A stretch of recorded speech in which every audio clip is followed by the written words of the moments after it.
9장 1절부터 41절까지 9장 전체를 살펴보도록 하겠습니다. 예, 요한복음 9장은 잘 아시는 것처럼 이제 눈먼 사람이 예수님을 만나서 이제 눈을 뜨게 되는 그러한 내용을 다루고 있습니다. 9장 전체가 41절이고 저희가 이제 41절을 한 절 한 절 또 살펴보려고 하는데요. 지난 한 주 동안 성경을 내가 41절 이상 읽지 않았다 하시는 분은 지금이 그렇게 읽을 수 있는 절호의 기회입니다. 예, 1절에 보시면 예수님께서 지나가실 때 태어날 때부터 눈먼 사람을 보시매. 좀 이기적인 얘기일지 모르겠어요. 근데 제가 눈먼 채로 태어나지 않았다는 사실 저는 정말 다행이라고 생각을 합니다. 여러분 그러지 않으신가요? 예전에 어렸을 때는 내가 좀 더 잘생기게 태어났으면 좋았을 걸 이렇게 생각했던 적도 있었는데 지금은 그냥 이렇게라도 태어나고 사지 멀쩡하고 그야말로 눈 보이고 귀 들리고 입 말할 수 있고 이것만 해도 얼마나 감사한 일인가 이렇게 생각을 하거든요. 눈먼 사람들을 보면 굉장히 불쌍한 생각이 드는 동시에 또 내가 저렇게 태어나지 않아서 또 정말 다행이다 이런 생각이 들기도 합니다. 들리지 않거나 말을 할 수 없는 것보다 볼 수 없는 것이 아마 더 불행한 일인 것 같아요. 그래서 옛날 우리나라 말에도 눈이 900냥이다 사람 몸이 1000냥이면 이런 말도 있잖아요. 여러분 오늘 하루만 해도 벌써 수만 개의 장면을 보셨습니다. 이게 다 이어져서 동영상으로 이어져서 보는 것뿐이지 수만 개의 커트 장면들을 보셨어요.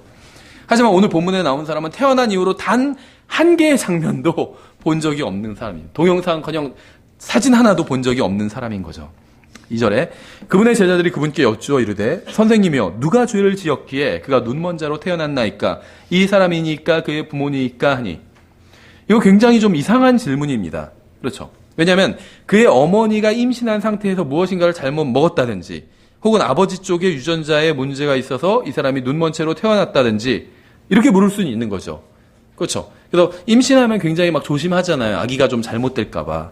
그래서 어머니가 먹지 말아야 될 것들을 먹었다든지 아니면 아버지 쪽에 문제가 있어서 이 사람이 눈먼 채로 태어났다든지 이렇게 물었어야 되는 건데 그러니까 그의 부모의 죄냐 아버지의 죄냐 어머니의 죄냐 이렇게 물었어야 되는데 그의 부모냐 아니면 이 사람의 죄냐 이렇게 묻고 있는 거죠. 그렇죠. 그러니까 이제 유대인들 바리새인들이 다 그렇게 생각한 것은 아니겠지만 이제 당시에 예전에 어떤 사람들은 이제 태아 때부터 이제 인격이 시작되는데 인생이 시작되는데 그 태아가 어머니 자궁 속에 배 속에 있을 때에도 그때 죄를 지으면 하나님께서 벌을 내려서 눈먼 채로 태어나게 하신다. 이렇게 과거에 생각하던 사람들도 있었다고 합니다. 근데 성경적으로 보면 이 사람이 눈먼 채 태어난 것은 이 사람이나 그의 부모의 잘못이 아니라 아담의 죄 때문이죠. 아담의 죄. 그렇죠. 그러니까 모든 인간의 고통, 그러니까 육체적인 고통과 질병 포함해서 모든 고통은 다 아담의 죄 때문에 온 것입니다. 아담이 죄를 짓지 않았다면 죽음도 없었을 것이고 또 어떤 질병도 없었겠죠. 그렇죠? 질병이 죄 때문에 생긴 거다. 이건 성경에서 누누이 말씀하고 있는 거예요. 이스라엘에 대해서 하나님께서 말씀하실 때 너희가 가나안 땅에 들어가서 하나님의 말씀대로 잘 살면 죄를 짓지 않으면 한마디로 그러면 너희들에겐 어떤 질병이 없을 것이다. 이렇게 말씀하시는 분들이 나와요. 근데 반대로 너희가 죄를 지면 이제 하나님께서 질병을 그렇게 내려주시겠다. 이렇게 말씀하시는 부분이 나오죠. 그래서 이 병은 죄 때문에 온 것은 맞습니다. 근데 이제 병이나 어떤 장애는 죄 때문에 온 것이 맞는데 이 사람의 경우에 이 사람의 부모나 이 사람의 죄로 인해서 이런 눈이 멀었다는 이런 장애가 생긴 것은 아니라는 겁니다. 그럼 누구 때문이냐? 굳이 따지고 들어가 보면 아담의 죄 때문이에요. 아담의 죄로 인해서 이 세상에 이제 고통이 들어오게 됐습니다. 죽음과 어떤 질병과 어떤 이런 장애가 생기게 된 것이죠. 아담 때문에. 한 사람의 죄로 말미암아 사망과 고통이 이 세상에 들어왔기 때문이죠. 그래서 우리가 겪는 모든 정신적 고통, 육체적 고통, 영적 고통은 다 아담의 죄로 인해서 인류에게 전해진 것입니다. 따라서 하나님을 원망하면 안 돼요. 고통의 책임은 하나님이 아닌 인간에게 있기 때문에. 그렇죠. 사람들이 고통당하고 있는 건 하나님의 책임이 아니라는 겁니다. 어떤 사람들 하나님이 계시다면 왜 전쟁이 끝나지 않냐 이런 사람도 있는데 하나님이 전쟁 시작하신 적 없어요. 하나님은 나중에 전쟁 시작하실 거예요. 예수 그리스도께서 오셔서 마귀의 세력과 전쟁을 하실 겁니다. 근데 그 전에 국가 간에 싸우는 거 이건 하나님께서 붙이신 게 아니에요. 그럼 어떻게 해서 생겨난 걸까요? 야고보서 5장에 나오죠. 욕심 때문에 전쟁이 생겨났다고 성경은 말씀하고 있어요. 야고보서 5장에서. 한 사람의 욕심, 어떤 독재자 하나의 욕심, 아니면 여러 그룹의 사람들의 욕심 때문에 전쟁이 생겨난 겁니다. 하나님이 전쟁을 만드신 것이 아니라는 거예요. 근데 하나님을 원망하면 안 돼요. 하나님 계신다면 왜 아프리카에 많은 아이들이 굶어 죽고 있냐? 하나님이 굶어 죽게 하신 게 아니에요. 사람들의 욕심 때문에 아이들이 굶어 죽는 거지. 여러 번 말씀드렸지만 지금 이 세상에는 이 세상 모든 인구가 먹을 만한 식량이 있어요. 그런데도 불구하고 누군가는 음식이 썩어서 막 내버리는데 누구는 밥 먹을 게 없어가지고 굶어 죽고 있다는 거죠. 그럼 그건 하나님 문제는 아니에요. 만약에 이 세상에 있는 사람들이 먹을 양식이 부족하다면, 절대적인 양식의 양이 부족하다면 그건 하나님을 원망해도 되겠죠. 왜냐하면 하나님이 음식을 안 주신 거니까. 근데 하나님은 이미 충분히 주셨어요. 전 지구에 사는 모든 사람들이 먹을 만한 양식이 충분히 있다는 겁니다. 그런데 굶어 죽는 사람이 있다면 이건 하나님 문제가 아니라 사람들의 문제라는 거죠. 사람 욕심 때문에. 우리나라도 마찬가지예요. 그렇죠. 우리나라 사람이 다 먹을 만한 양식이 있습니다. 그런데 누군가는 굶고 있잖아요. 그럼 누구 문제일까요? 하나님 문제는 아니라는 거죠. 우리나라 사람들의 문제인 거죠. 나눠 먹지 않은 거잖아요. 북한도 마찬가지겠죠. 북한도 양식이 있어요. 근데 이게 군량미로 다 비축해 놓은 거죠. 일반 정말 사람들에게 나눠주지 않고. 그래서 굶어 죽는 사람이 있는 거죠. 양식이 있어요. 하나님 문제가 아닌 거죠. 북한에 통치하고 있는 그 정권을 잡은 사람들의 문제인 것이겠죠. 예. 그래서 어떤 죄나 고통으로 인해서 하나님을 원망해서는 안 된다는 겁니다. 대부분의 어떤 고통의 원인은 사람들에게 있다는 거예요. 3절에 예수님께서 대답하시되 이 사람이나 그의 부모나 죄를 짓지 아니하였으며 다만 이것은 그에게서 하나님의 일들을 나타내고자 함이니라. 인간의 모든 고통은 아담의 죄로부터 왔습니다. 또 우리도 실제로 죄를 짓고 있어요. 그래서 고통을 당하는 것이고. 하지만 주님께서는 어떤 지금 원론적인 답을 하지 않으시고 제자들이 묻는 것에만 답하고 계신 거예요. 이 사람이나 그의 부모나 죄를 짓지 아니하였으면, 이 말은 성경에서 모든 사람이 죄를 지어 하나님의 영광에 이르지 못했다고 그랬죠. 로마서 3장 23절에서. 그러면 지금 요한복음 9장 3절과 로마서 3장 23절이 서로 모순되느냐? 그건 아니에요. 로마서 3장 23절은 일단 일반적인 진술을 하고 있어요. 모든 사람이 다 죄를 지었습니다. 근데 요한복음 9장 3절은 이 문제에 있어서, 지금 이 사람이 눈먼 채로 태어난 이 문제에 있어서는 이 사람이나 이 사람의 부모는 죄를 짓지 않았다, 이 얘기를 하는 거지, 이 사람이나 이 사람의 부모는 전혀 죄를 짓지 않았다, 이런 얘기를 하는 것이 아니라는 겁니다. 이 문제에 있어서 이 사람이 눈먼 채로 태어난 이 문제에 있어서는 이 사람도 아무런 죄를 짓지 않았고 이 사람의 부모도 아무런 죄를 짓지 않았다, 이 문제에 있어서는. 지금 그 대답을 예수님께서는 하신 겁니다. 모든 그리스도인들은 주님의 답변을 세계를 보는 어떤 가치관으로 삼아야 돼요. 한번 주님께서 답하신 걸 잘 생각해 보세요. 이 사람이나 그의 부모나 죄를 짓지 아니했으며 다만 이것은 그에게서 하나님의 일들을 나타내고자 함이니라. 지금 굉장히 이 사람이 어려움에 처해 있잖아요. 그렇죠. 장애가 있는 것이고. 그런데 이것이 하나님의 일들을 나타내기 위해서 이런 안 좋은 상황을 하나님께서 허락해 주신 거라는 거예요. 그렇죠. 우리도 이 시각을 가지고 이 세상을 바라본다면 아마 이 세상이 다르게 보일 것입니다. 그렇죠. 우리에게 일어나는 모든 일은 하나님의 일들을 나타내기 위해서 주님께서 허락하신 거예요. 좋은 일이건 나쁜 일이건. 좋은 일은 뭐가 있을까요? 여러분, 내가 돈이 있어요. 내가 건강이 있어요. 그럼 왜 하나님께서 나에게 이런 돈과 건강을 주신 걸까요? 이것으로 하나님을 섬기라고. 그렇죠? 저는 종종 그런 생각을 해요. 아직 그래도 비교적 젊잖아요. 그래서 그런지 몰라도 가끔 가다가 어디가 좀 안 좋은 때는 있어도 일반적으로는 괜찮거든요. 몸의 상태가, 컨디션 상태가 좋은 편이에요. 그러면 그런 생각을 합니다. 왜 내가 이렇게 건강한 채로 지금 있을까? 아마도 내가 해야 될 일이 있기 때문에, 주님을 위해서. 그래서 주님께서 나에게 사명을 주셨기 때문에 또 건강도 주신 게 아닌가, 이런 생각을 해요.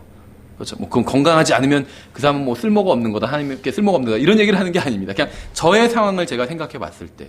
그렇죠. 저가 아시는 분 아시겠지만 대단한 부자도 아니에요. 근데 그렇다고 해서 막 먹고 살기 힘든 것도 아닙니다. 그렇죠. 당장 내일은 뭐 먹지? 이걸 걱정하지는 않는다는 거예요. 대단히 돈이 많은 것도 아니지만. 그러니까 이런 걸 생각해 볼 때, 정말 주님을 집중해서 주님을 섬기게 하기 위해서 주님께서 나에게 이런 것들을 허락해 주신 게 아닌가, 이런 생각이 든다는 거예요. 근데 이제 이런 긍정적인 것 말고도 부정적인 것도 마찬가지입니다. 나에게 지금 안 좋은 일들이 생겼어요. 내가 너무 싫어하는 사람이 내 주변에 갑자기 생겼고, 직장에 들어갔는데 너무 싫어하는 사람이 있다든지, 예를 들면 교회를 다니는데 너무 싫어하는 사람이 있다든지. 왜 그런 사람들이 있을까, 내 주위에? 하나님의 일들을 나타내고자 함이라는 것이죠. 이유가 있다는 거예요. 그 사람을 통해서 인간 막대기로 쓰셔서 나를 바로잡기 위해서. 사실은 대부분은 다른 사람을 인간 막대기로 쓰시는 것이 아니라 나를 막대기로 쓰시는 경우가 너무 많아요. 다른 사람한테. 그렇죠. 어쨌든 간에 하나님께서 하나님의 일을 나타내고자 해서 허락하셨다는 것이죠.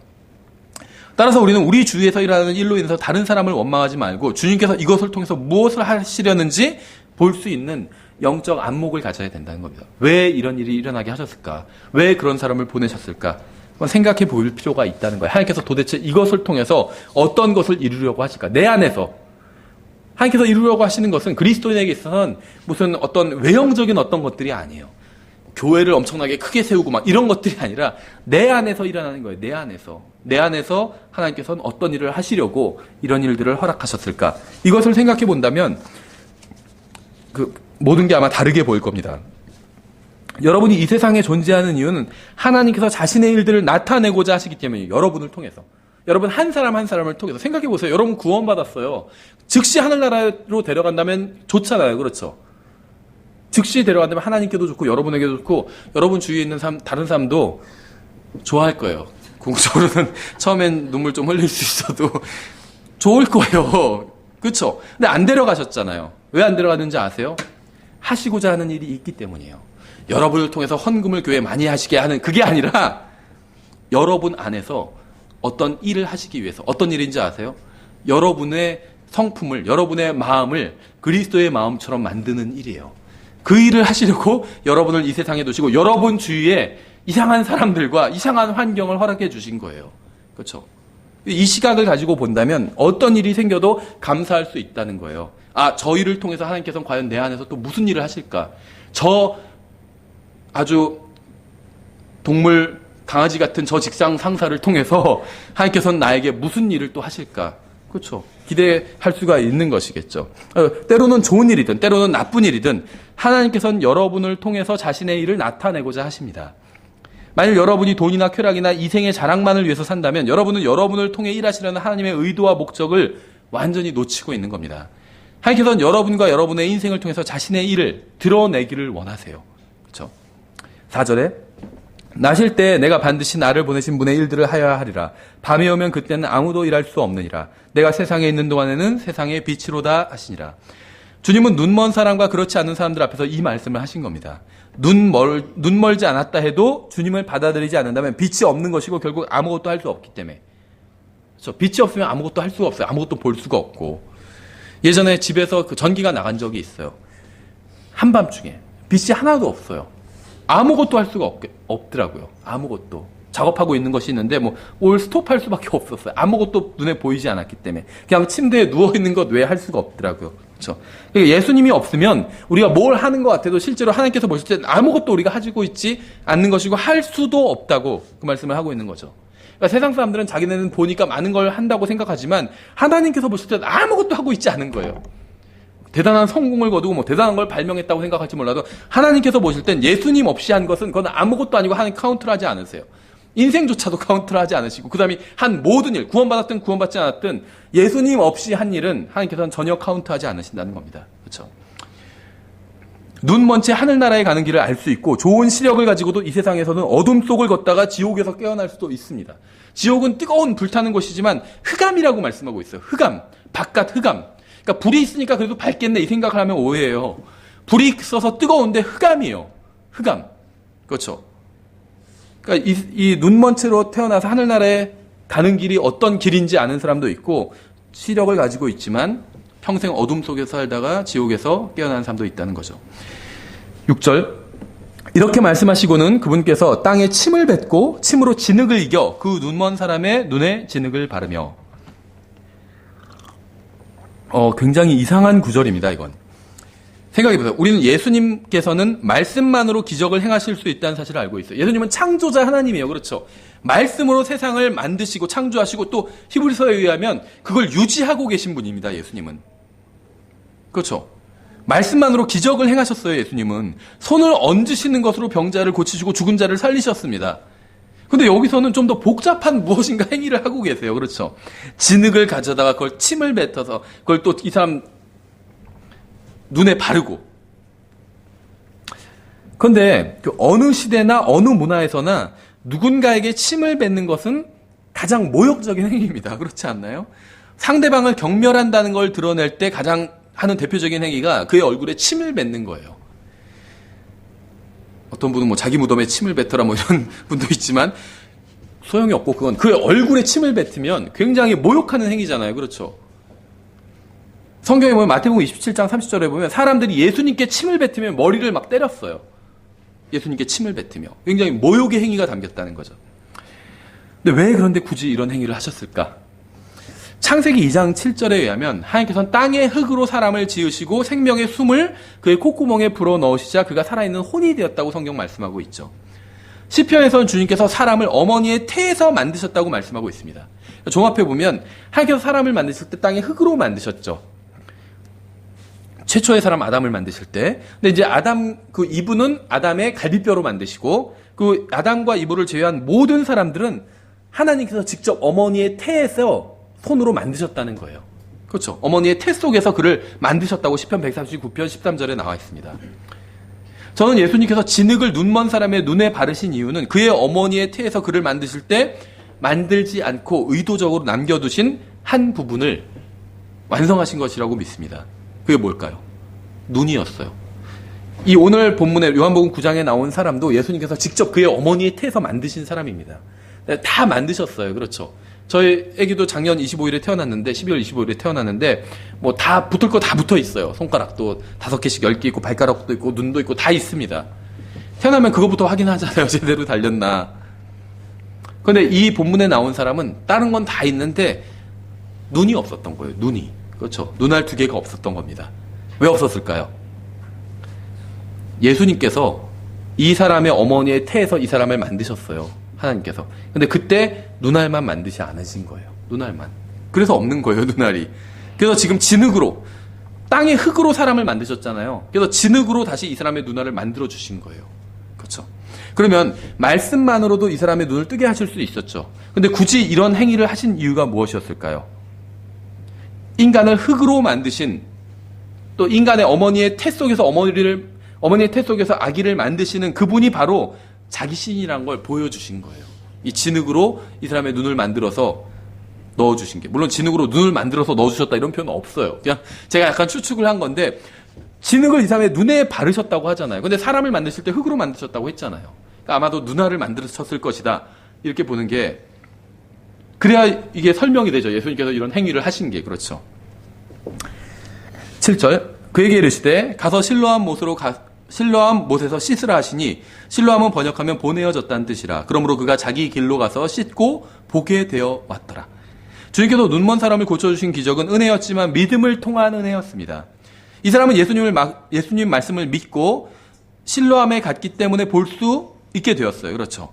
따라서 주님은 은혜로 이 사람을 보게 해주셨지만 이 사람은 주님의 말씀을 믿고 그대로 행했기 때문에 또 볼 수 있게 된 겁니다. 구원이 전적으로 하나님의 은혜라고 말하는 사람들이 있어요. 특히 칼빈주의자들 중에서 그렇습니다. 믿음도 필요 없이 그냥 하나님의 은혜로 구원받을 사람이 정해져 있다. 그래서 우리는 순서가 이렇잖아요. 예수님을 믿으면 구원받게 되죠. 그런데 칼빈주의자들은 어떻게 얘기하냐면, 그러니까 장로교회, 칼빈주의자들은 구원을 받고 나서 예수님을 믿는다고 가르쳐요. 꼭 안 그럴 것 같죠. 진짜로 그렇게 가르쳐요. 책에도 그렇게 나와요. 칼빈주의 책에도. 또 먼저 사람이 구원받고 나면 그 사람이 그 다음에 예수님을 믿게 된다. 이렇게 가르쳐요. 비성경적이죠. 성경은 그렇게 말씀하고 있지 않아요. 예수님을 믿으면 네가 구원을 받고 이렇게 말씀하고 있지. 네가 구원을 받으면 믿게 되고 이렇게 말씀하고 있지 않다는 거죠. 성경에서는 어떤 구절이 나온 것 자체만 중요한 게 아니라 그 구절에서 그 순서도 중요해요. 묘사하고 있는 순서. 믿으면 그 다음에 구원을 받게 되는 거죠. 그렇죠. 그래서 구원이 전적으로 하나님의 은혜이기는 일변 맞는 말일 수도 있지만 정확히 보면 맞는 말은 아니라는 거죠. 성경은 그렇게 말씀하고 있지 않아요. 만일 구원이 전적으로 주님의 은혜로 인한 것이라면 모든 사람이 구원받아야 되죠. 하나님께서 하나님의 은혜를 받지 않은 사람도 있나요? 이 세상에? 다 받았어요. 그렇죠. 예수님께서 누군가를 위해서 피 흘려주지 않은 사람도 있나요? 모든 사람을 위해서 피 흘려주셨지만 저 사람만 빼고 이럴 수 있는 사람은 없어요. 예수님께서 십자가에서 모든 사람을 위해서 피를 흘려주셨습니다. 그렇죠. 그런데 모든 사람이 다 구원받지는 않았잖아요. 구원은 믿음을 통해서 은혜로 받는 것이에요. 에베소서 2장 8절에서 정확하게 이렇게 말씀하고 있어요. 믿음을 통해 은혜로 받는다고 말씀하고 있습니다. 구원받기 위해서는 반드시 주님께서 말씀하신 것을 믿어야 됩니다. 하나님께서 믿음을 통해 은혜를 베풀어 주셨기 때문에 예수 그리스도를 통한 구원이라는 은혜를 받기 위해서는 반드시 믿음으로 그 은혜, 예수님을 받아들여야 된다는 겁니다. 믿음은 이런 하나님의 은혜, 선물을 받아들이는 수단이기 때문에 믿음이.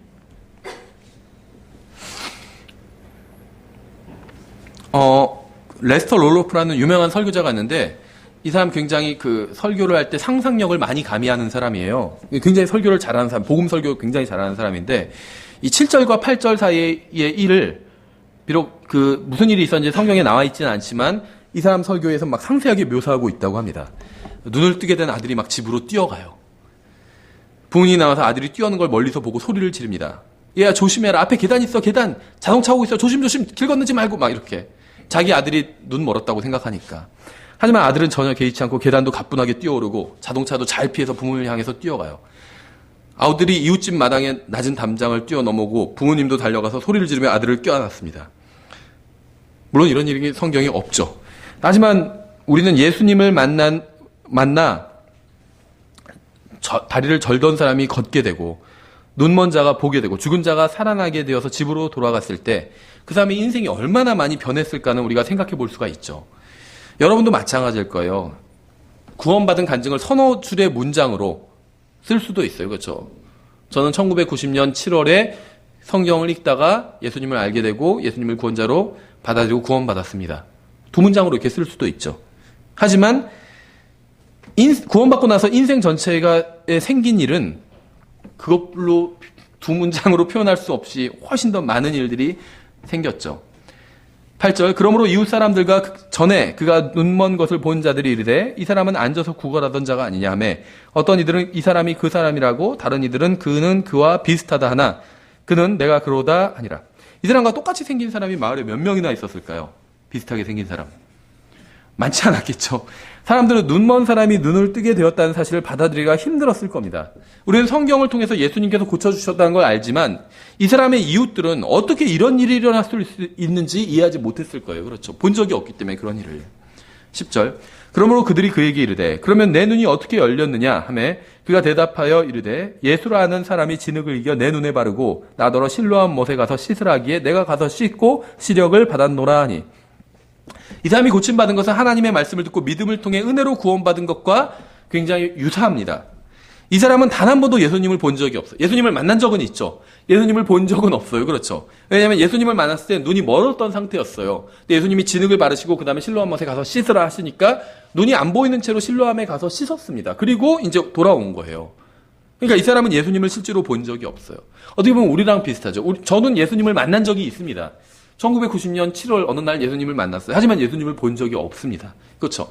예수님의 말씀, 하나님의 말씀, 성경을 읽다가 예수님을 알게 되고 구원받게 됐어요. 이 사람도 마찬가지예요. 예수님을 만났지만 예수님을 본 적은 없어요. 근데 예수님의 말씀을 믿고 그대로 해서 구원을 받았습니다. 그러니까 우리가 받은 구원과 똑같죠. 이 사람이 지금 신약 성경에서 말씀하시는 지옥에 가지 않고 하늘나라에 가는 그 구원을 받았다. 지금 제가 그 얘기를 하는 것은 아닙니다. 그냥 영적으로 적용해 보면 우리와 구원받은 게 굉장히 유사하다는 거예요. 이 사람이 구원받은 것과. 우리는 주님의 말씀을 듣고 하나님은 나를 온전하게 하실 수 있는 유일한 분이라고 믿고 구원을 받았습니다. 우리는 예수님을 한 번도 본 적이 없지만 그분이 어둠 가운데 있는 우리에게 빛을 주실 수 있는 분이라고 믿고 구원을 받았죠. 이 사람이 믿고 고침을 받은 것과 비슷하다는 겁니다. 근데 더 놀라운 점은 이 사람이 비록 주님을 보지는 못했지만 주님을 만난 지 하루가 채 지나기도 전에 주님을 전하는 증인이 되었다는 거예요. 놀랍지 않아요? 구원받고 나서 하루가 되지 않아. 하루도 지나지 않았는데 예수님을 증언하고 다닌다는 겁니다. 전하고 다닌다는 거예요. 이 사람은 예수님에 대해서 아는 것이 별로 없었습니다. 자신의 인생이 어떻게 변했는지 이런 것도 잘 몰랐어요. 하지만 담대하게 자신이 알고 있는 사실을 다른 사람들에게 전했습니다. 이제 그 내용이 나와요. 12절 이에 그들이 그에게 이르되 그가 어디 있느냐 하며 그가 이르되 나는 알지 못하노라 하니라. 일종의 이런 거예요. 이 사람이 이제 영적으로 제가 적용을 해보는 거예요. 본문을. 예수님을 만나서 구원받았어요. 우리도 마찬가지죠.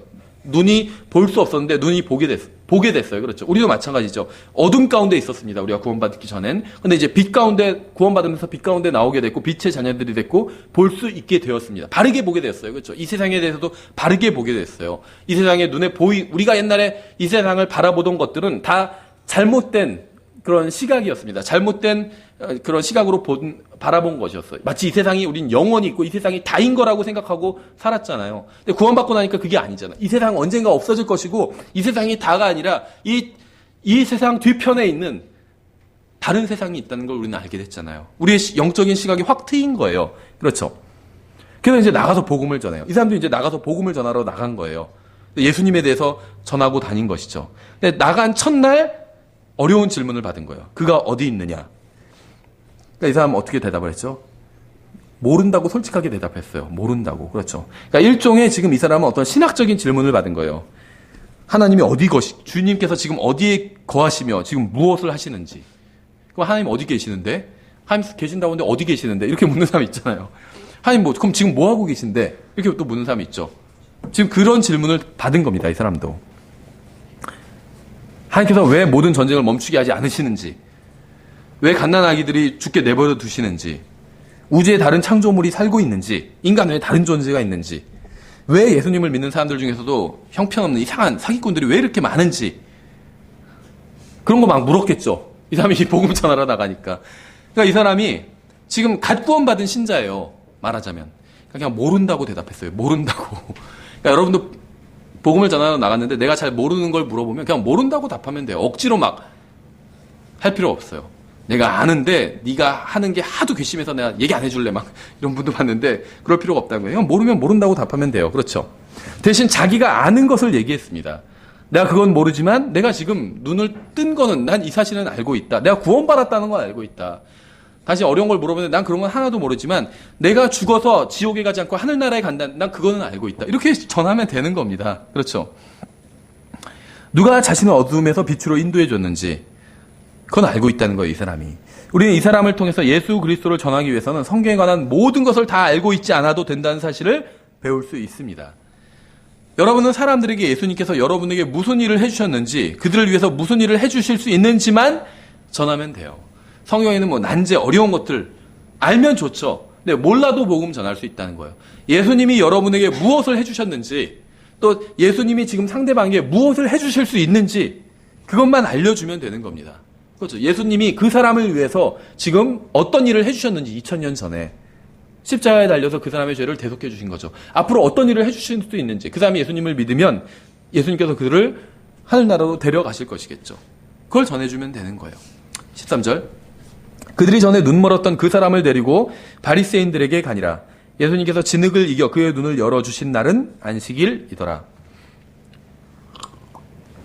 다시 주님께서 또 바리새인들이 봤을 땐 좋지 않은 날, 이제 선한 일을 하신 것으로 나오죠. 바리새인들은 안식일에는 선한 일도 하면 안 된다고 생각을 했습니다. 그렇죠. 그래놓고 자기들이 급한 일이 있을 때는 하죠. 자기들의 짐승이 우물에 빠진다든지, 그럼 그건 구해내잖아요. 그렇죠. 그런데 눈먼 자가 눈을 보게 된다든지 이런 일은 용납할 수 없었다는 거죠. 왜냐하면 자기의 이익과 전혀 상관없는 거니까. 15절. 그때 바리새인들도 그가 어떻게 시력을 받았는지 그에게 다시 물으니 그가 그들에게 이르되 그 사람이 진흙을 내 눈에 바르고 내가 씻었고 지금 보나이다 하니라. 이 사람은 자신에게 일어난 일을 그대로 전했습니다. 더하지도 않았고 빼지도 않았고 막 과장하지도 않았어요. 내가 구원받는데 막 예수님께서 내 마음에 들어오시는데 막 마음이 불덩이 같았고 막 눈물이 과장하지도 않아. 과장할 필요가 없어. 있었던 일 그냥 그대로 얘기를 하면 됩니다. 그렇죠. 내가 성경을 읽다가 하나님께서 모든 사람이 죄인이라고 하셨는데 사실 나도 내가 죄인이라고는 지적하시는 그 말씀에 내가 동의를 했다. 그랬을 때 어떻게 하면 정말 그 죄인 또 죄인이 받는 그 지옥의 형벌로부터 피할 수 있는지 그 길도 말씀해 주셨고 내가 그것을 받아들여요. 그냥 있는 그대로 자기가 믿은 그대로 이야기를 하면 되는 거지 과장할 필요가 없어요. 이 사람 더하지도 않았고 빼지도 않았고 당황하지도 않았습니다. 어떻게 무슨 일이 있었냐니까 그대로 얘기를 했습니다. 있었던 일을. 그렇죠. 16절. 그러므로 바리새인들 중에 어떤 이들이 이르되 이 사람은 안식일을 지키지 아니하므로 하나님에게서 오지 아니하였도다 하며 다른 이들은 이르되 죄인인 사람이 어떻게 그런 기적들을 행하겠느냐 하여 그들 가운데 분열이 생기니라. 그들이 그 눈멀었던 사람에게 다시 이르되 그가 내 눈을 열어 주었으니 너는 그에 대해 무엇라 말하냐 하매 그가 이르되 그는 대언자이니이다 하니라. 굉장히 놀라운 일이 일어났습니다. 이 사람은 예수님을 만난 이후에 단 한 번도 설교를 들어본 적도 없고 성경 공부한 적도 없어요. 무슨 신학원에 다닌 적도 없고 그냥 예수님을 만나서 병 고침을 받은 게 그 장애를 고침받은 게 다입니다. 그리고 나서 이 사람은 예수님에 대해서 증언하기만 했을 뿐인데 주님에 대한 지식과 태도가 제대로 지금 형성되어 가고 있어요. 예수님이 누군지도 몰랐어요. 그래서 처음에는 예수님이 자기에게 해주신 일들 사람들이 물어보니까 얘기하면서 예수라 하는 사람이 이렇게 얘기했습니다. 그렇죠. 예수라 하는 사람. 근데 그 다음엔 예수님에 대해서 대언자라고 얘기하고 있어요. 예수님은 사람으로 오셨죠. 예수님을 사람이라고 묘사한 것도 맞는 말이에요. 근데 그것만 알고 있다면 너무 모르는 거죠. 예수님은 사람으로 오셨지만 또 대언자로 오셨습니다. 모세가 나와 같은 대언자가 나중에 나타날 거니까 너희는 그의 말을 들으라 이렇게 예언을 했잖아요. 근데 예수님은 대언자로 오셨어요. 그래서 이 사람은 이제 예수님에 대한 이해가 늘어나고 있는 거예요. 처음엔 그냥 사람이라고 생각했는데 이제 그분은 대언자다. 더 예수님에 대해서 알게 된 거죠. 그렇죠. 그래서 예수님에 대한 지식과 태도가 증가했는데 어떻게 증가했냐 면 주님을 증언하면서 증가했습니다. 그렇죠. 이게 놀라운 거예요. 그럼 주님을 증언하면 그냥 자동으로 증가하냐? 그건 아니에요. 이 사람이 주님에 대해서 증가할 때 하나님께서 그의 마음속에서 일하시면서 가르쳐 주셨기 때문입니다. 가르쳐 주신 거예요. 이 사람은 11절에서 주님을 예수라는 사람이라고 했어요. 그런데 17절에 와서는 주님을 대언자라고 불렀습니다. 교회도 다닌 적이 없고 무슨 주석서를 읽은 적도 없어요. 그런데 어떻게 예수님이 대언자라고 생각하게 되었을까요? 생각해보세요. 예수님은 대언자가 맞아요. 모세가 나와 같은 대언자라고 예언한 그 대언자가 맞습니다. 이 사람은 그러니까 정답을 이야기한 거예요. 근데 어떻게 이 사람이 갑자기 예수님이 대언자라고 이렇게 말을 할 수 있게 되었을까요? 생각해보세요. 정답을 얘기했어요, 이 사람. 근데 어떻게 정답을 얘기하게 된 거죠? 여긴 설명되어 있지 않지만 성경의 다른 설명을 보면 이해할 수가 있어요. 생각해보세요. 예수님이 사람들이 나를 누구라 하느냐 하니까 뭐 침례인 요한이다, 뭐 누구다, 무슨 선지자다 이게 얘기를 하죠.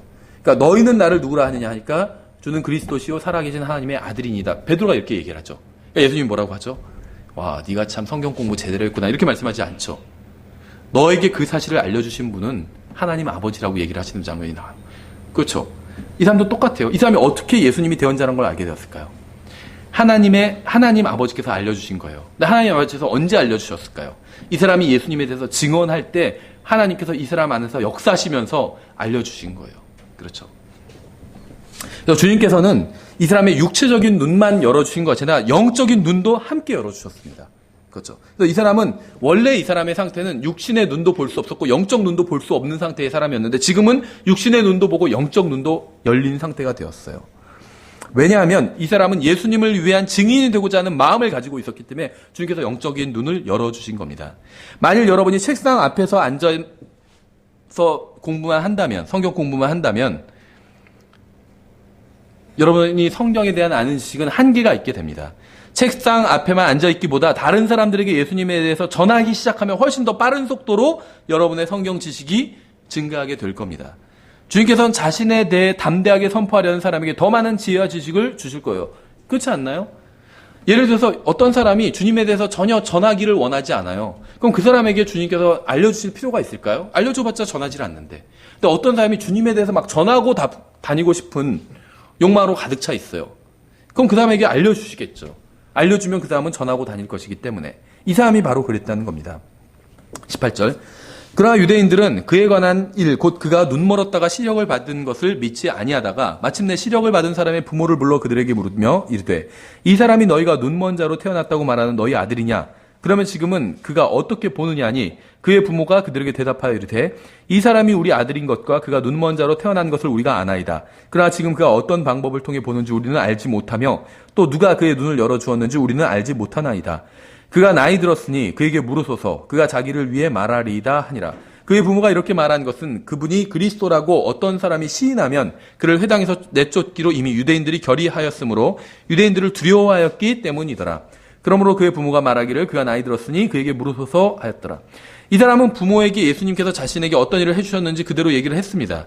자신이 어떻게 보게 되었는지 이야기를 했어요. 주님을 만난 날 어떤 일이 일어나는지 얘기했지만 부모는 기뻐하지 않았습니다. 왜냐하면 자신들의 아들이 예수쟁이가 되었다고 생각했기 때문에, 그리고 그렇게 되면 자신들의 사회생활에 막대한 지장을 줄 수 있을 거라고 생각했기 때문에 그들은 아들이 빛을 보게 된 것보다 자신들의 사회생활이 방해받는 것을 더 크게 생각했습니다. 정말 안타까운 일이죠. 오늘날에도 비슷한 일이 많이 일어나요. 로마 카톨릭 국가의 로마 카톨릭 가정에서 태어난 아이가 어둠 속에 있다가 성장해서 예수님을 만나 진리의 눈을 뜨게 되면 부모들은 대부분 신부들과 사제들과 카톨릭 교회를 두려워해서 본문에 나온 부모와 비슷한 반응을 보여요. 유타주에 사는 몰몬교 가정에서 자란 아이나 중동에 사는 무슬림 가정의 아이가 예수님을 만났을 때도 비슷한 반응이 일어납니다. 그렇죠. 말하기를 두려워한다는 거예요. 다음 절에 이에 그들이 눈멀었던 그 사람을 다시 불러 그에게 이르되 찬양을 하나님께 드리라. 우리는 이 사람이 죄인인 줄 아노라. 하니 그가 응답하여 이르되 그가 죄인인지 아닌지 나는 알지 못하며 한 가지 아는 것은 내가 눈멀었으나 지금은 보는 것이니라 하매. 이 사람은 예수님에 대해서 많은 것을 알고 있지 않았어요. 예수님이 우리처럼 죄가 있는 분인지 아니면 무죄한 분인지 이런 것도 몰랐습니다. 그러니까 그런데도 담대하게 예수님을 전하고 다니잖아요. 그럼 우리는 얼마나 더 예수님을 전해야 될까? 우리는 이 사람보다 많이 알고 있어요. 우리는 예수님이 죄가 있는지 죄가 없는지 모르는 게 아니잖아요. 예수님은 죄가 없으신 분이에요. 우리는 그걸 알고 있습니다.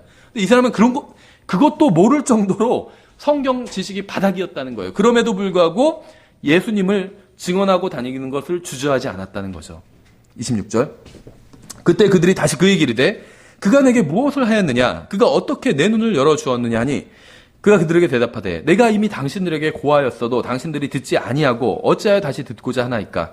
당신들도 그의 제자가 되고자 하나이까 하며 지금 이 사람은 당신들도 그분을 믿고자 한다면 내가 계속 이야기해 주겠지만 그렇지 않으면 그만 얘기하겠다.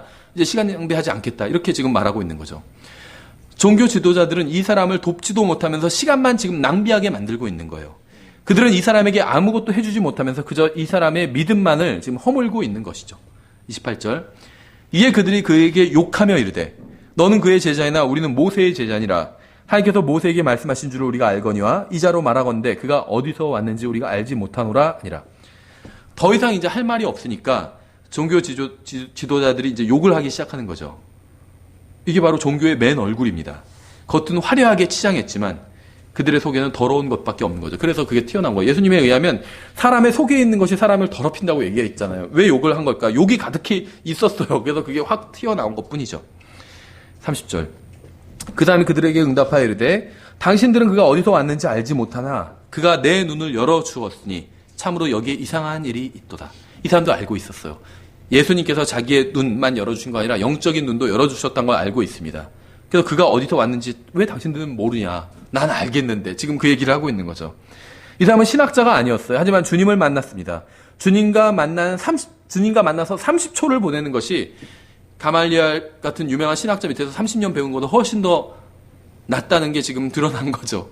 마찬가지예요. 아무리 성경을 많이 배워도 예수님을 실제로 만난 적이 없다면 그건 아무런 소용이 없습니다.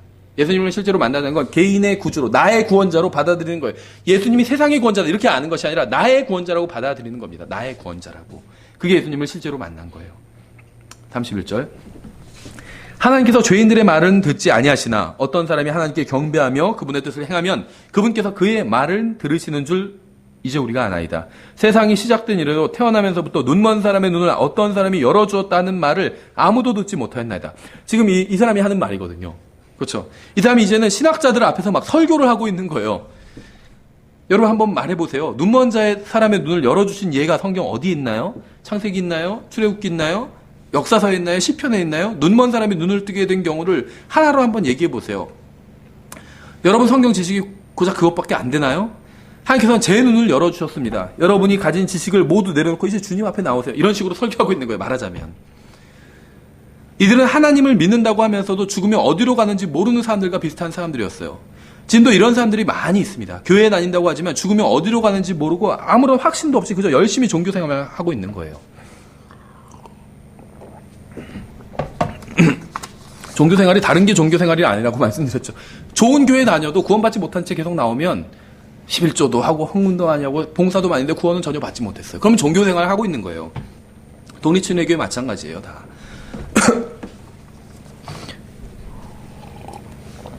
구원 받으셨습니까? 이렇게 물으면 저도 교회 다니는데요. 그러면 죽으면 어디로 가시는지 아시겠네요. 그러면 글쎄요. 그건 뭐 죽어봐야 아는 거죠. 죽어서 어디로 가는지 아는 사람은 어디 있어요? 이렇게 얘기하는 사람들이 있다는 거죠. 복음을 전하다 보면 교회에 다닌다고 하면서도 죽어서 어디로 가는지 모르는 사람들이 의외로 많이 있습니다. 죄송합니다. 한번 시편 146편을 찾아볼게요. 시편 146편 8절.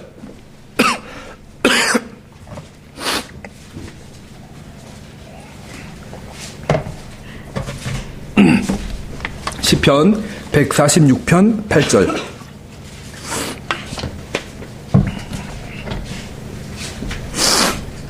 시편 146편 8절.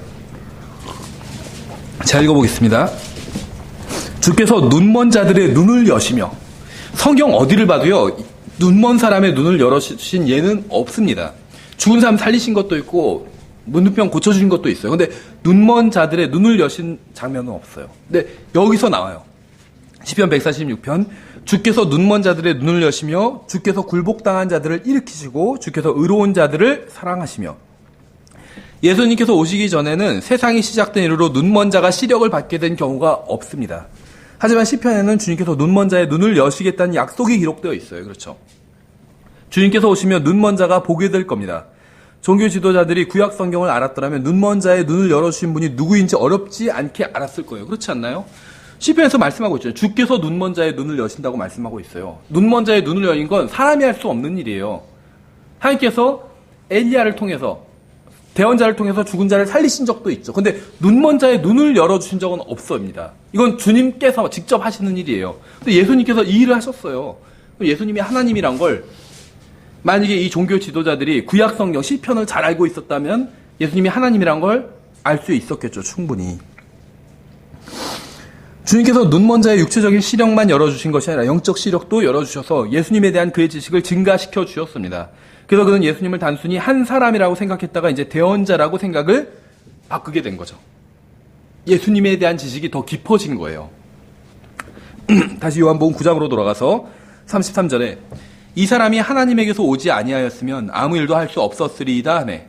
예수님에 대한 이 사람의 지식이 증가합니다. 이 사람은 예수님을 처음에는 한 사람으로 알았다가 그 다음에는 대언자라고 알게 되었고 이제는 하나님께로부터 오신 분으로 알게 되었습니다. 그렇죠? 34절.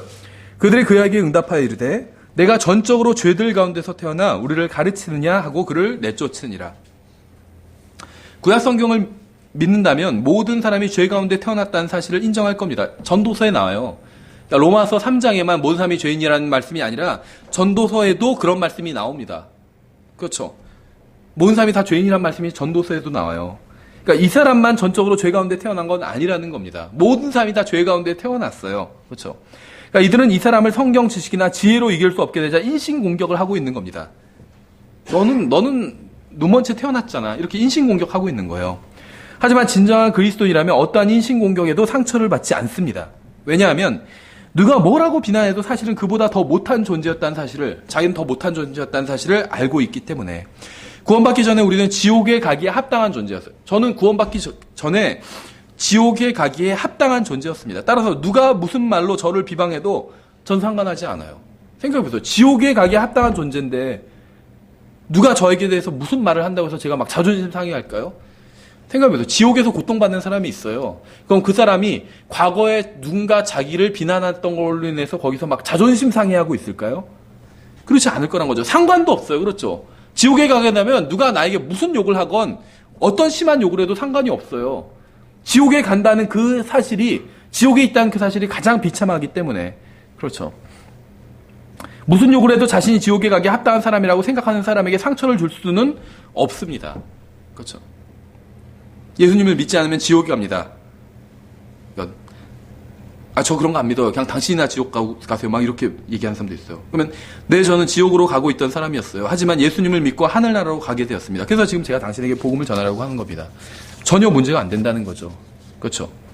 성경의 모든 것을 다 아는 사람은 없습니다. 하나님에 대해, 예수님에 대해 모든 것을 다 아는 사람도 없어요. 저는 예수님에 대해 아는 것보다 모르는 것이 훨씬 더 많이 있습니다. 하지만 우리는 복음을 전해야 돼요. 모든 것을 다 알게 된 후에 복음을 전하러 가겠다고 생각한다면 결코 복음을 전하지 않게 된다는 거죠. 그를 내쫓으니라 이렇게 되어 있죠. 이 사람은 결국 사람들에게 쫓겨났습니다.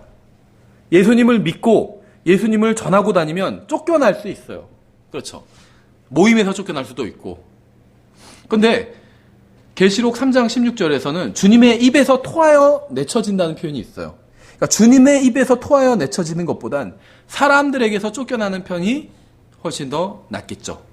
35절에 예수님께서 그들이 그를 내쫓았다는 것을 들으시고 그를 만나서 그에게 이르시되 내가 하나님의 아들을 믿느냐 하시니 그가 대답하여 이르되 주여 그분이 누구시오니이까 내가 그분을 믿고자 하나이다 하매. 이 사람은 예수님을 한 사람이라고 믿었고 처음에, 그 다음에 대언자라고 믿었고, 그 다음에 하나님께로부터 온 사람으로 믿었지만 하나님의 아들이 누구신지는 몰랐습니다. 하지만 그는 언제든지 믿을 준비가 되어 있어요. 그렇죠? 그분이 누구십니까? 내가 그분을 믿고자 하나이다. 우리도 이런 자세를 갖고 있어야 돼요. 그렇죠. 하나님께서 무슨 말씀하시면 제가 그것은 잘 모릅니다. 하지만 말씀하시면 제가 믿겠습니다. 이런 자세가 되어 있어야 된다는 거죠. 37절. 예수님께서 그에게 이르시되 내가 그를 보았거니와 너와 말하고 있는 이가 그니라 하시니, 예수님께서는 자신이 육체 안에서 나타나신 하나님이라고 밝히신 겁니다. 자신의 정체를. 자신이 한 사람 이상인 분이고 대언자 이상인 분이고 하나님께로부터 오신 분 이상인 하나님의 아들이라고 자신을 밝히신 거예요. 38절.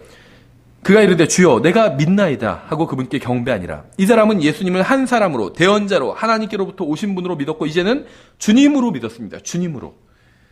사탄은 자신에게 경배하면 세상 왕국을 주겠다고 주님께 제안했죠. 하지만 주님께서는 너는 주 내 하나님께 경배하고 오직 그분만을 섬길지니라 이렇게 말씀하셨어요.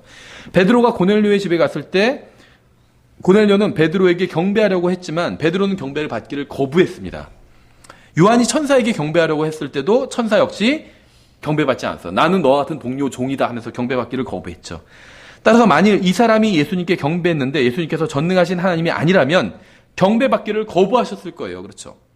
하지만 예수님께서는 경배를 받으셨습니다. 왜냐하면 예수님은 전능하신 하나님이셨기 때문에 주님은 영원히 경배를 받으실 겁니다. 그렇죠? 이 다음에 간증을 다시 한번 눈여겨보세요. 11절에 보시면 예수로 하는 이 사람이 진흙을 이겨 내 눈에 바르고 나더러 실로암 못에 가서 씻으라 하기에 내가 가서 씻고 시력을 받았노라. 15절 그 사람이 진흙을 내 눈에 바르고 내가 씻었고 지금 보나이다. 17절 그는 대언자이니이다. 25절 그가 죄인인지 아닌지 나는 알지 못하며 한 가지 아는 것은 내가 눈멀었으나 지금은 보는 것이니이다. 31절부터 33절 하나님께서 죄인들의 말을 듣지 아니하시나 어떤 사람이 하나님께 경배하며 그분의 뜻을 행하면 그분께서 그의 말을 들으시는 줄 이제 우리가 아나이다. 세상이 시작된 이래로 태어나면서 눈먼 사람의 눈을 어떤 사람이 열어주었다 하는 말을 아무도 듣지 못하였나이다. 이 사람이 하나님에게서 오지 아니하였으면 아무 일도 할 수 없었으리이다. 36절 주여 그분이 누구오니까 내가 그분을 믿고자 하나이다. 38절 주여 내가 믿나이다. 여러분도 이 사람과 같은 간증을 가지고 있을 겁니다. 이 사람처럼 다른 사람들 앞에서 예수님에 대해서 증언할 수 있으신가요? 예수님께서 여러분의 인생 가운데 무슨 일을 해주셨는지 담대하게 선포하실 수 있으신가요? 많은 사람들이 아무런 간증도 없이 교회에 다니고 있어요. 여러분은 반드시 주님을 만난 간증을 가지고 있어야 됩니다. 그렇지 않으면 아무리 교회 생활을 열심히 하고 대단한 봉사를 하고 엄청난 헌금을 해도 그건 아무 소용이 없고 죽으면 즉시 지옥에 가게 되기 때문에. 그렇죠? 그래서 주님께서 나를 어떻게 구원하셨는지 알고 있어야 돼. 구원받은 사람은 그걸 알고 있어요. 지어내는 게 아니라 구원받은 사람은 그걸 알고 있습니다. 자기가 어떻게 구원받았는지. 그리고 그걸 그대로 이야기하는 것. 이것이 간증이에요. 그래서 이 사람은 간증이 있었어요. 구원받은 지 하루밖에 안 되는데 누구든지 물어보면 어떤 말이든지 할 준비가 되어 있어요. 다만 모르는 건 모른다 얘기하고 아는 것만 얘기하면 되는 거죠. 39절 예수님께서 이르시되 내가 심판하려고 이 세상에 왔으니 이것은 보지 못하는 자들은 보게 하고 보는 자들은 눈멀게 하려 함이라 하시매.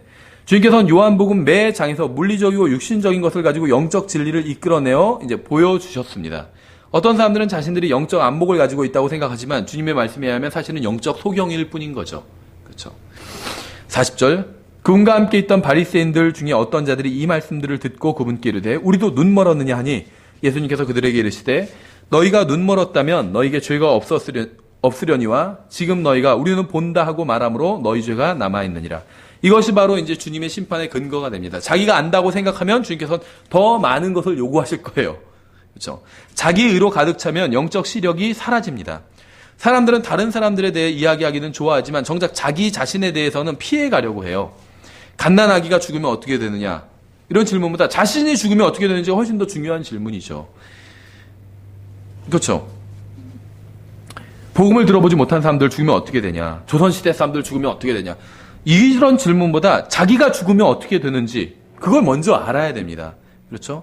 다른 사람이 어떤 인생을 살았는지 알 수 없지만 자신이 어떤 인생을 어떻게 살았고 또 얼마나 많이 죄를 지었는지는 알고 있기 때문에 따라서 다른 무엇보다 자신이 지은 죄를 어떻게 할 것이고 그 값을 어떻게 치를 것인지 이걸 아는 게 급선무라는 겁니다. 복음 들어보지 못한 사람들 그럼 어떻게 되는데요? 이런 거 질문할 수 있겠죠. 그런데 그 질문보다 먼저 해야 되는 건 자신의 죄는 어떻게 할 건지 그 문제를 먼저 해결해야 된다는 거예요.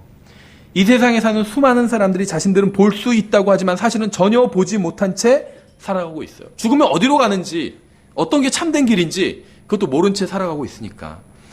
저도 많은 것을 보지 못하면서 살아갑니다.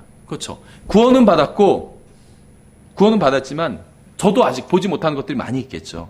하지만 저에게 분명히 보이는 것들도 있어요. 분명히 보이는 것들. 하늘나라로 가는 길은 저의 눈에 아주 선명하게 보입니다. 그 길은 예수 그리스도의 피로 붉게 물들어 있는 길이에요. 좁은 길이지만 어려운 길이 아니고 셋째 하늘까지 이르는 먼 길이지만 눈 깜짝하는 순간에 갈 수 있는 길이에요. 그렇죠. 저는 그래서 하늘나라에 가는 길은 저한테 아주 뚜렷하게 보여요. 예수님께서 본문에 나온 사람에게 해주신 일은 놀라운 일이었습니다. 그가 보인 반응도 놀라운 반응이었어요. 다른 사람들에게 예수 그리스도에 대해 증언하면 여러분은 주님에 대해서 더 많은 지식을 얻게 될 것이고 여러분의 인생에도 놀라운 일이 일어나게 될 겁니다. 그렇죠. 우리의 인생에 놀라운 일이 일어나지 않는 이유 중에 하나는 우리가 다른 사람들에게 예수 그리스도에 대해서 말하지 않기 때문이에요. 우리도 말한다면 하나님께서 우리 안에서 역사하시고 우리가 선포하는 그 말씀 가운데 역사하셔서 다른 사람의 인생과 우리의 인생 모두 가운데 놀라운 일을 행하실 겁니다. 예, 여기까지 살펴보고 다음 시간에 계속해서 요한복음 10장을 살펴보도록 하겠습니다. 예, 찬송가 860장 찬양 드리고 기도하고 마치겠습니다.